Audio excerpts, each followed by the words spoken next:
Ini dia, Calvin Verdonk dan Rafael Struijk mengguncang laga pramusim dengan penampilan spektakuler. Apa yang membuat kembalinya mereka menjadi sorotan utama menjelang awal liga? Ini detailnya. Keputusan mengejutkan bikin gempar. Matthew Baker menolak panggilan timnas Australia U17 demi timnas Indonesia. Bagaimana dampaknya dan siapa penggantinya yang langsung dikonfirmasi? Semua terungkap di sini.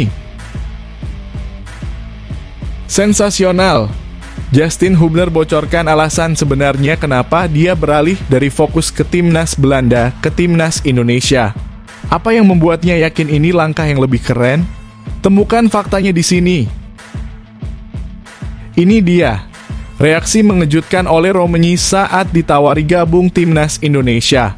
Inilah respons yang bikin publik Indonesia meledak dalam kegembiraan. Apa yang sebenarnya terjadi? Kejutan besar. Inilah peluang Shin Tae-yong memilih Martin Paes untuk kualifikasi Piala Dunia 2026 melawan Arab Saudi. Temukan hitung-hitungan cermat yang mengubah segalanya. Langkah gemilang, PSSI menyabotase rencana licik Cina untuk mengalahkan timnas Indonesia. Strategi rahasia yang bikin semua terkejut. Publik auto bahagia sekali mendengarnya. Kabar gembira, Indra Syafri siapkan rencana besar dengan mengincar 5 pemain diaspora untuk timnas Indonesia di kualifikasi Piala Asia U20 2025. Siapa saja yang akan bergabung dan apa dampaknya? Ini dia, kunci keberhasilan terungkap. Donitri Pamungkas bagikan alasan mengapa timnas Indonesia U19 pasti lolos ke Piala Asia U20 2025. Apa yang membuatnya begitu yakin? Keputusan cerdas. Cafiatur Rizky gemilang bersama timnas Indonesia U19. Ungkap rencana mengejutkan untuk karir internasional. Apa yang membuatnya berani mengambil langkah ini?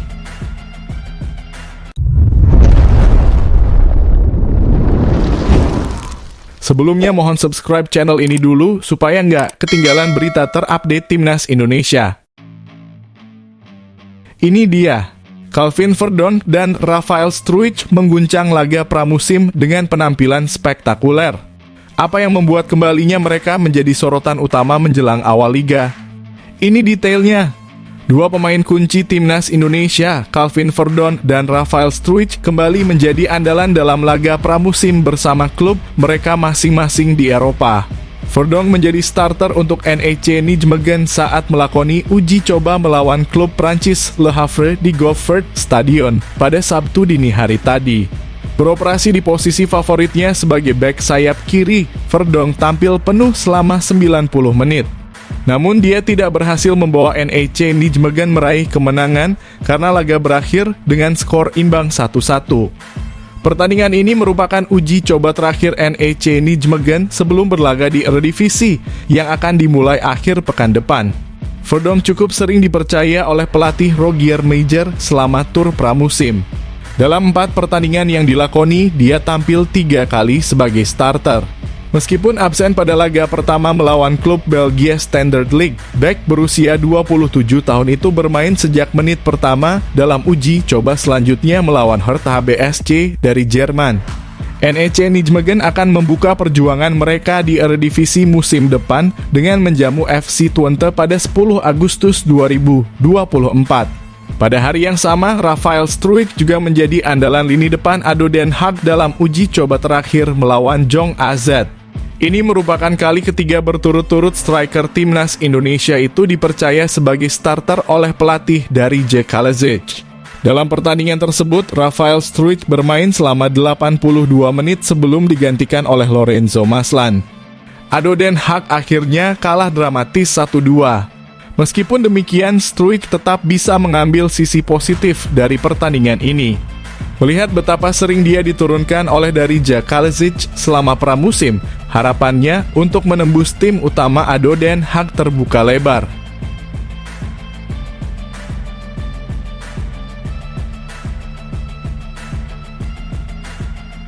Keputusan mengejutkan bikin gempar.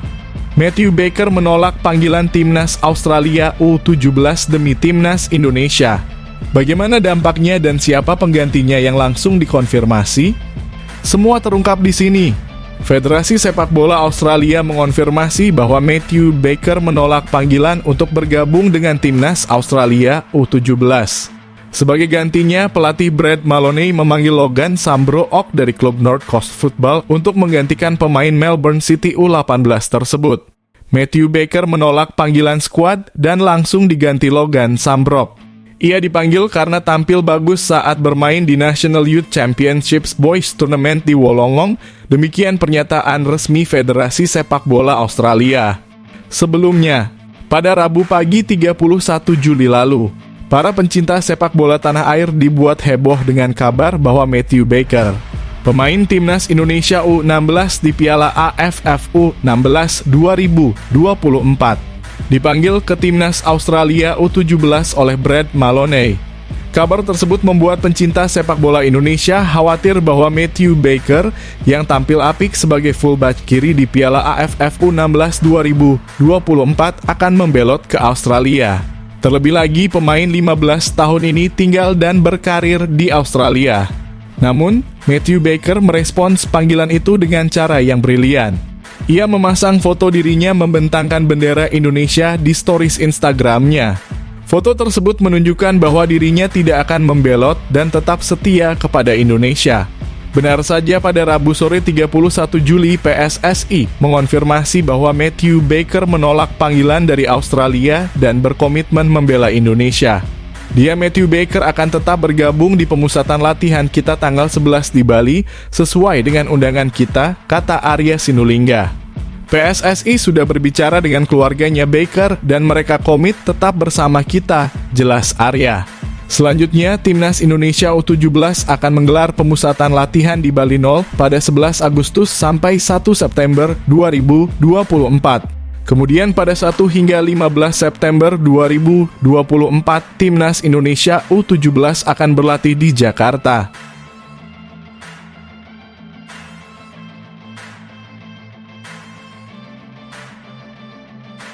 Sensasional! Justin Hubner bocorkan alasan sebenarnya kenapa dia beralih dari fokus ke timnas Belanda ke timnas Indonesia. Apa yang membuatnya yakin ini langkah yang lebih keren? Temukan faktanya di sini. Bek timnas Indonesia Justin Hubner menceritakan awal mula saat ia mendapatkan tawaran untuk memperkuat timnas Indonesia. Pemain belakang Wolves U21 ini mengetahui bahwa ia memiliki darah Indonesia dari kakek dan neneknya. Tentu saja keluargaku. Kakek nenek aku keduanya berasal dari Indonesia, kata Justin Hubner dalam wawancara dengan Mark Klok. Mereka datang ke Belanda ketika masih muda, mereka lahir di sini Indonesia, lanjut Hubner. Meskipun mengetahui garis keturunan Indonesianya, awalnya Justin lebih fokus pada timnas Belanda. Hal ini wajar karena ia lahir di Den Bosch dan tumbuh besar di Belanda. Awalnya aku tidak terlalu fokus pada Indonesia karena aku dibesarkan di Belanda dan fokus pada tim nasional Belanda. Bermain untuk tim nasional Belanda, ujar bek tengah 20 tahun tersebut. Justin Hubner memang sempat membela timnas kelompok umur Belanda. Menurut Transfermarkt, ia pernah berseragam timnas U19 dan U-Belanda, termasuk bermain 90 menit dalam laga uji coba melawan timnas U20 Prancis pada 25 Maret 2023. Ia juga membela timnas U19 Belanda di kualifikasi Euro U19 serta beberapa laga uji coba pada 2021 hingga 2022. Kemudian Justin menceritakan bahwa ia mendapat kontak dari PSSI. Ia merasa itu adalah kesempatan yang potensial dan akan keren jika bisa bermain untuk timnas Indonesia. Akhirnya ia memutuskan untuk membela timnas Indonesia dan sangat menikmati bermain untuk lambang Garuda di dada. Ketika PSSI datang kepadaku, aku langsung melihat potensi dalam hal ini. Aku berpikir ini akan sangat keren jika aku bisa bermain untuk tim nasional. Dan pada akhirnya itu terjadi. Sekarang aku bermain untuk tim nasional Indonesia. Aku sangat menikmati bermain untuk timnas Indonesia, ujar Hubner. Justin Hubner kini menjadi bek tengah pilihan utama Shin Tae-yong di timnas U23 dan timnas senior Indonesia. Ia menjadi starter dan selalu bermain penuh saat timnas Indonesia menembus 16 besar Piala Asia 2023 dan 4 laga terakhir putaran kedua kualifikasi Piala Dunia 2026 yang meloloskan Garuda ke putaran ketiga. Pemain 20 tahun itu juga menjadi andalan saat timnas U23 Indonesia finish di semifinal Piala Asia U23 2024.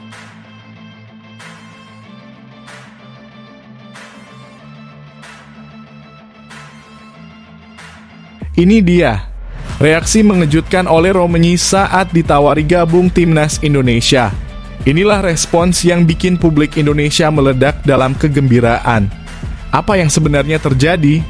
Pemain keturunan Indonesia oleh Romeni terus dikaitkan dengan program naturalisasi PSSI untuk memperkuat timnas Indonesia.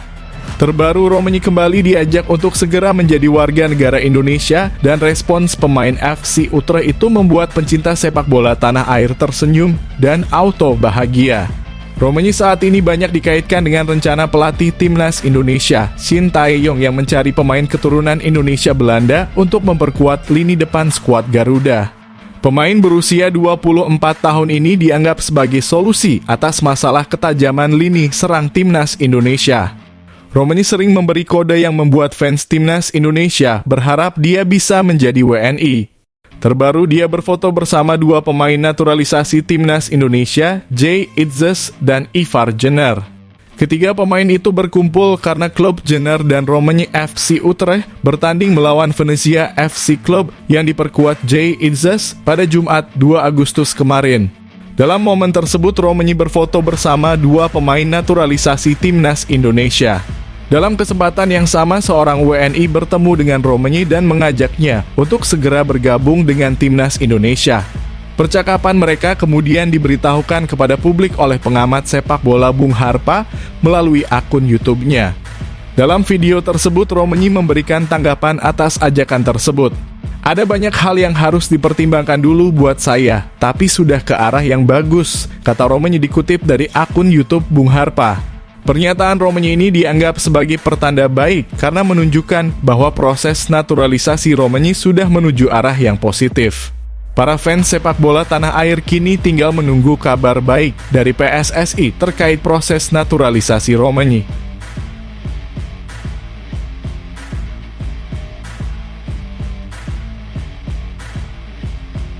Kejutan besar. Inilah peluang Shin Tae-yong memilih Martin Paes untuk kualifikasi Piala Dunia 2026 melawan Arab Saudi. Temukan hitung-hitungan cermat yang mengubah segalanya. Kabar baik datang di tengah persiapan timnas Indonesia untuk menghadapi babak ketiga kualifikasi Piala Dunia 2026. Kiper naturalisasi Martin Paes semakin dekat untuk bisa memperkuat skuad Garuda. Sidang di Pengadilan Arbitrase Olahraga yang akan digelar pada pertengahan Agustus mendatang menjadi harapan besar bagi pendukung timnas Indonesia. Jika keputusan sidang sesuai harapan, Paes berpotensi besar untuk segera berpindah federasi dari Belanda ke Indonesia. Kehadiran Paes diyakini akan menjadi kekuatan tambahan bagi lini belakang timnas Indonesia. Hal ini sangat penting mengingat lawan-lawan yang akan dihadapi di babak ketiga ini cukup berat seperti Arab Saudi, Jepang, dan Australia. Dengan pengalaman dan kemampuannya, Paes diharapkan mampu menjaga gawang timnas Indonesia dari kebobolan. PSSI tengah menantikan kabar baik terkait status kewarganegaraan sepak bola Martin Paes. Federasi Sepak Bola Indonesia itu berharap FIFA akan memberikan lampu hijau bagi Paes untuk membela timnas Indonesia. Yunus Nusi selaku Sekretaris Jenderal PSSI mengungkapkan bahwa keputusan final mengenai status Paes akan diumumkan pada 18 Agustus mendatang. Martin Paes yang telah resmi menjadi warga negara Indonesia sejak April lalu masih terkendala untuk membela timnas Indonesia karena regulasi FIFA yang ketat. Pemain FC Dallas ini pernah membela timnas Belanda U21 di masa lalu sehingga proses perpindahan federasinya menjadi rumit. Setelah FIFA menolak pengajuan perpindahan Federasi Paes, Federasi Sepak Bola Indonesia langsung mengajukan banding.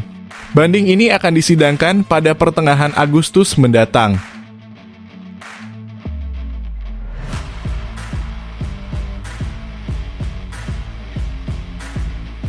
Langkah gemilang. PSSI menyabotase rencana licik Cina untuk mengalahkan timnas Indonesia. Strategi rahasia yang bikin semua terkejut. Publik auto bahagia sekali mendengarnya. PSSI bertindak cepat untuk menghalangi rencana Cina yang ingin menjamu timnas Indonesia di Qingdao Youth Football Stadium yang jaraknya jauh. Federasi Sepak Bola Cina mengumumkan akan menjamu timnas Indonesia di Qingdao dalam kualifikasi Piala Dunia 2026 zona Asia pada 15 Oktober 2024. CFA mengajukan Stadion Qingdao Youth Football Stadium ke AFC yang telah disetujui sebagai kandang untuk melawan skuad Garuda. Penunjukan stadion ini membuat PSSI berpikir keras karena lokasinya sangat jauh, hampir 7 jam perjalanan dari Beijing, tempat timnas Indonesia mendarat. Situasi ini membuat timnas Indonesia berpotensi kelelahan karena perjalanan panjang, terutama karena mereka baru saja akan bermain melawan Bahrain pada 10 Oktober 2024 dan kemudian menghadapi Cina pada 15 Oktober 2024. Waktu istirahat yang pendek membuat PSSI mencari cara agar pemain tidak kelelahan. PSSI pun mengambil langkah konkret untuk menghalangi rencana Cina yang seolah ingin membuat timnas Indonesia kelelahan dengan perjalanan jauh. Total waktu perjalanan dari Bahrain ke Qingdao diperkirakan mencapai 30 jam, termasuk beberapa kali transit yang melelahkan. Anggota Komite Eksekutif Si Arya Sinulinga menceritakan bahwa mereka langsung mencari solusi ketika menerima kabar ini. Untuk menghindari kelelahan, PSSI berencana menyewa pesawat charter meskipun biayanya sangat tinggi. Biaya sewa pesawat dari Jakarta ke Bahrain dan kemudian ke Qingdao mencapai 9 digit dalam rupiah untuk sekali penerbangan. Biaya dari Jakarta ke Bahrain saja sudah tinggi, ditambah dari Bahrain ke Qingdao dan kembali ke Jakarta, total biayanya dalam dolar mencapai 6 digit. Arya mengatakan bahwa biaya yang diperlukan PSSI untuk sekali pertandingan sangat besar, terutama di putaran ketiga kualifikasi Piala Dunia 2026 zona Asia, berbeda dengan pertandingan di ASEAN. PSSI berharap supporter mengerti jika harga tiket timnas Indonesia lebih tinggi karena biaya pengeluaran yang tinggi. Arya juga menjelaskan bahwa mereka sudah mencari solusi agar timnas Indonesia tidak kelelahan selama perjalanan ke Cina. PSSI mempersiapkan penyewaan pesawat untuk memastikan para pemain tidak terlalu lelah di jalan meskipun biayanya mahal. Dengan menyewa pesawat, hanya pemain timnas Indonesia yang akan berada di dalam pesawat tanpa penumpang lain. PSSI sudah menghitung biaya dan mencari solusi terbaik untuk memberikan yang terbaik bagi timnas merah putih.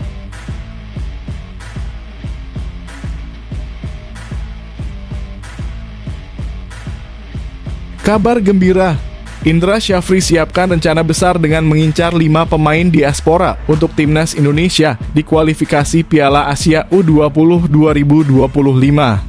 Siapa saja yang akan bergabung dan apa dampaknya? Indra Syafri, pelatih timnas Indonesia U19, mengungkapkan bahwa dirinya masih mengincar 5 pemain diaspora untuk memperkuat timnas Indonesia U19 atau U20. Setelah sukses membawa timnas Indonesia U19 menjuarai Piala AFF U19 2024 yang menampilkan pemain diaspora seperti Welber Jardim dan Jens Raven. Tantangan selanjutnya adalah kualifikasi Piala Asia U20 2025. Timnas Indonesia U19 tergabung di grup F bersama Yaman, Timor Leste, dan Maladewa dengan pertandingan yang akan digelar di Jakarta. Untuk mempersiapkan diri menghadapi kualifikasi Piala Asia U20 2025, Indra Syafri telah menjadwalkan pemusatan latihan di Korea Selatan. Di sana, Garuda Nusantara juga akan mengadakan laga uji coba melawan Argentina, Korea Selatan, dan Thailand. Dalam upaya memperkuat tim, Indra Syafri menyebutkan bahwa dia masih mengincar 5 pemain diaspora. Ada 5 pemain yang kami incar, tapi tidak mudah. Kita harus realistis dan jujur bahwa jika kita lolos ke level dunia, kita memang perlu tambahan pemain, ujar Indra Syafri dalam wawancara di YouTube Arya Sinulinga. 2 dari 5 pemain yang disebutkan adalah Dion Marks dan Tim Geipens. Keduanya sudah mengikuti trial bersama tim saat Toulon Cup 2024. Indra Syafri berharap Dion Marks dan tim Grapens bisa dibawa ke TC di Korea Selatan, namun PSSI masih berkomunikasi dengan klub mereka untuk mengatur hal tersebut. Proses ini memang memakan waktu. Saran dari Pak Ketum kemarin adalah membawa Dion dan tim ke Korea. Kami sedang berkomunikasi dengan klub mereka sambil menyelesaikan administrasi kewarganegaraan mereka dan memastikan mereka dapat beradaptasi dengan tim, jelas Coach Indra. Meskipun begitu, Indra Syafri tidak mengungkapkan nama-nama pemain diaspora lainnya yang sedang diincar untuk memperkuat timnas Indonesia U19.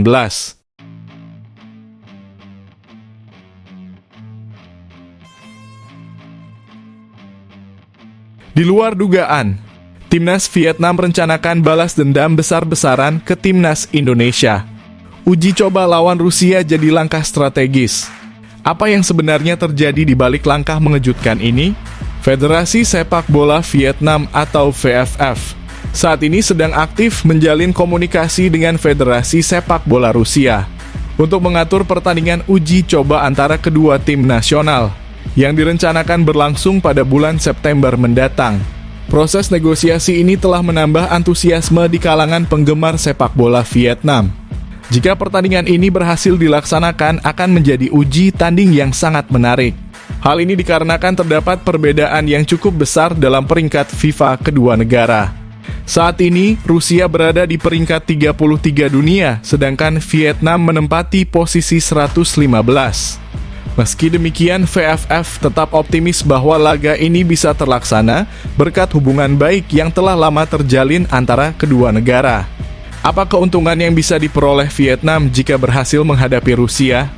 Pertama, pertandingan ini akan menjadi ujian mental yang sangat berguna bagi skuad Vietnam yang dilatih oleh Kim Sang-sik. Vietnam telah menghadapi berbagai tantangan dalam kompetisi besar seperti Piala Asia dan kualifikasi Piala Dunia. Menghadapi tim sekuat Rusia akan membantu pemain Vietnam terbiasa dengan tekanan tinggi dan permainan fisik yang intens. Selain itu, laga ini juga memberikan kesempatan bagi Vietnam untuk mempelajari gaya bermain tim Eropa yang dikenal dengan kekuatan fisik dan teknik individu yang tinggi. Bermain melawan Rusia akan memungkinkan pemain Vietnam untuk mengukur kemampuan mereka dan mengidentifikasi area yang perlu diperbaiki. Pengalaman ini juga akan sangat bermanfaat ketika Vietnam menghadapi timnas Indonesia di babak penyisihan grup ASEAN Cup 2024. Timnas Indonesia saat ini diperkuat oleh pemain keturunan Eropa yang memiliki gaya bermain serupa dengan Rusia, yaitu mengandalkan umpan panjang dan umpan silang. Melawan tim dengan gaya bermain Eropa seperti Rusia akan membantu kita beradaptasi dengan gaya tersebut. Ini adalah kesempatan untuk belajar bertahan di udara dan mempersiapkan diri sebelum menghadapi pemain keturunan Eropa Indonesia di babak penyisihan grup ASEAN Cup akhir tahun ini, tulis Tan Nien. Terakhir, pertandingan melawan Rusia tentunya akan meningkatkan reputasi sepak bola Vietnam di tingkat internasional. Hal ini juga membuka peluang bagi VFF untuk mengundang tim-tim kuat lainnya untuk melakukan laga uji coba di masa depan.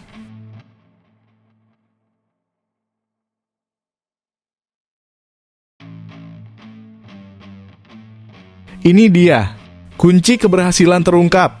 Donitri Pamungkas bagikan alasan mengapa timnas Indonesia U19 pasti lolos ke Piala Asia U20 2025. Apa yang membuatnya begitu yakin? Donitri Pamungkas, pemain Persija Jakarta, menyatakan keyakinannya bahwa timnas Indonesia U19 memiliki potensi besar untuk lolos ke Piala Asia U20 2025. Ia juga menegaskan siap memberikan kontribusi terbaiknya dalam ajang tersebut. Timnas Indonesia U19 tergabung dalam grup F untuk kualifikasi Piala Asia U20 2025. Di grup ini mereka akan bersaing dengan Yaman, Timor Leste, dan Maladewa. Kualifikasi ini dijadwalkan berlangsung dari 21 hingga 29 September 2024. Doni menegaskan bahwa target utama timnas Indonesia U19 adalah lolos ke Piala Asia U20. Oleh karena itu, seluruh tim harus memiliki optimisme yang tinggi dan semangat juang yang besar dalam menghadapi ajang tersebut. Ya, saya dan teman-teman sangat optimis untuk bisa lolos ke Piala Asia nanti, kata Donitri Pamungkas saat diwawancarai. Lebih lanjut, Doni menyebutkan bahwa status Indonesia sebagai tuan rumah akan menjadi keuntungan tersendiri bagi timnas U19. Menurutnya, bermain di hadapan pendukung sendiri akan memotivasi setiap pemain untuk menampilkan performa terbaik mereka. Memang kita tuan rumah, untuk mencapai itu mungkin kita perlu berlatih lebih keras lagi dan memberikan yang terbaik di setiap pertandingan, jelas Doni. Timnas Indonesia U19 dijadwalkan akan memulai pemusatan latihan pada 11 Agustus 2024 di Jakarta. Latihan ini akan menjadi persiapan intensif bagi Garuda Nusantara sebelum menghadapi kualifikasi. Sebagai bagian dari persiapan, Timnas Indonesia U19 juga akan mengikuti mini turnamen di Korea Selatan. Di turnamen ini mereka akan bertanding melawan tim-tim kuat seperti Argentina, Thailand, dan Korea Selatan. Pertandingan ini akan menjadi kesempatan penting bagi tim untuk mengukur kekuatan dan strategi mereka sebelum menghadapi kualifikasi yang sesungguhnya. Dengan persiapan yang matang dan semangat yang tinggi, Doni dan seluruh skuad Garuda Nusantara berharap dapat mencapai target mereka dan membawa kebanggaan bagi Indonesia dengan lolos ke Piala Asia U20 2025.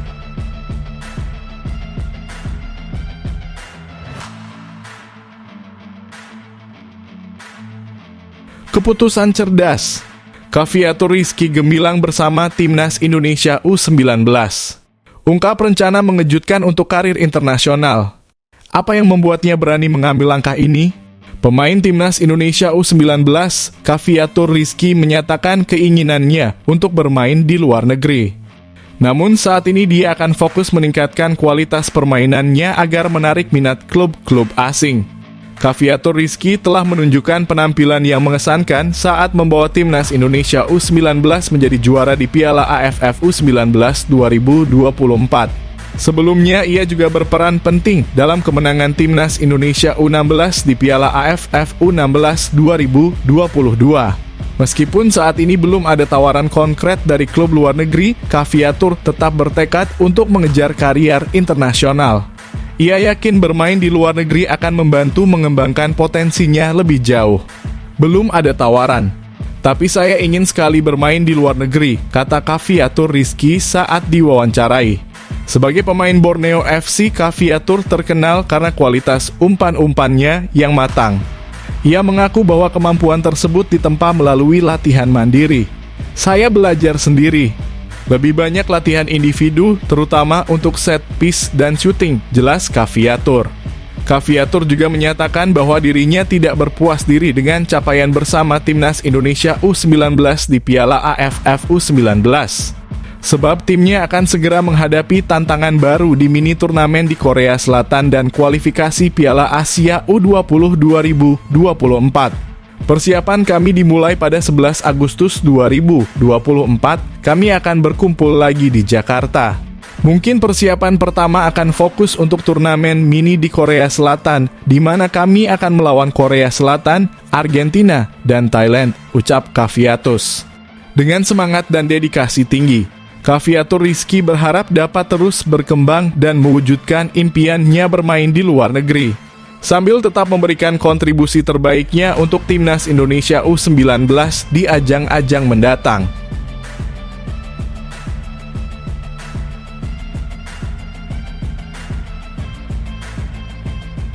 Mengintip rahasia kekuatan Jepang.